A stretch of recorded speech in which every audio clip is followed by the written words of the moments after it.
Nous vivons sous la dictature d'une gouvernance froide et technocratique, prolongement direct du néolibéralisme. Loin de servir le bien commun, les décisions politiques sont désormais dictées par des impératifs financiers, des algorithmes économiques et des standards imposés par une minorité toute puissante. En vérité, ce système est à bout de souffle. 1% des plus riches accapare 50% de la richesse mondiale. 700 millions de personnes vivent sous le seuil d'extrême pauvreté. En Afrique, 10 milliardaires détiennent à eux seuls plus que 600 millions d'habitants. Les États autrefois garants de la souveraineté populaire se sont transformés en simples gestionnaires d'intérêts privés. Lorsqu'il s'agit de sauver les banques ou de financer l'armement, les ressources sont illimitées. Mais quand les peuples réclament des soins, une éducation de qualité ou la fin de la misère, on leur impose l'austérité et les équilibres budgétaires. On veut nous faire croire que la politique se résume à une gestion rationnelle, dénuée d'idéaux et de convictions. Mais vous savez, ce discours n'est qu'une arme pour tuer l'imagination politique et délégitimer toute contestation. Le triomphe de la technocratie, si on peut le dire ainsi, est le fruit d'une stratégie bien rodée.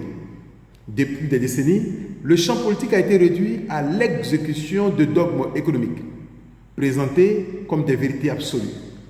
On a formé des dirigeants non pas à penser un projet de société, mais à appliquer docilement des plans dictés par les institutions financières et les multinationales.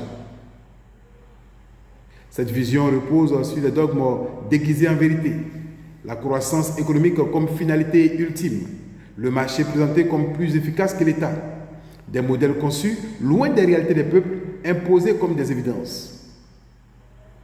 En fait, ces principes ne sont pas des vérités scientifiques, mais des choix politiques qui servent les puissants. L'Afrique n'échappe pas à cette emprise.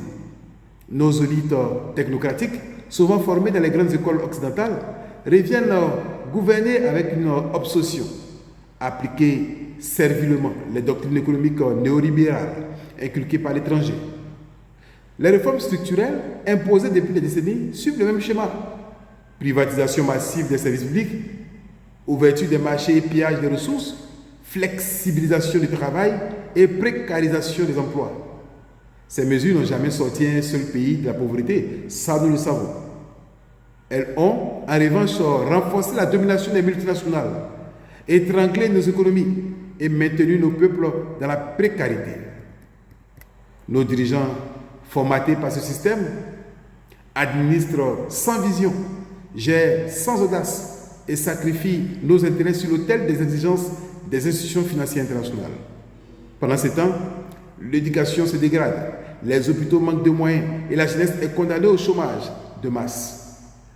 Mais pour eux, ces technocrates-là, ce ne sont que des effets secondaires nécessaires au développement. Ce système est renforcé par une machine médiatique puissante et des algorithmes qui façonnent notre perception du monde. Les médias dominent.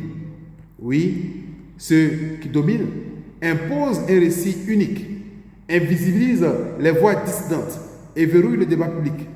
Pendant ce temps, les algorithmes des réseaux sociaux enferment les peuples dans les champs d'écho, les maintenant dans une réalité filtrée et orientée selon les intérêts des élites économiques et financières. Mais le temps est venu du réveil. Nous avons encore le choix, subir ou reprendre le contrôle. Bâtissons un modèle où la politique guide l'économie et non l'inverse. Remettons l'humain au centre des décisions.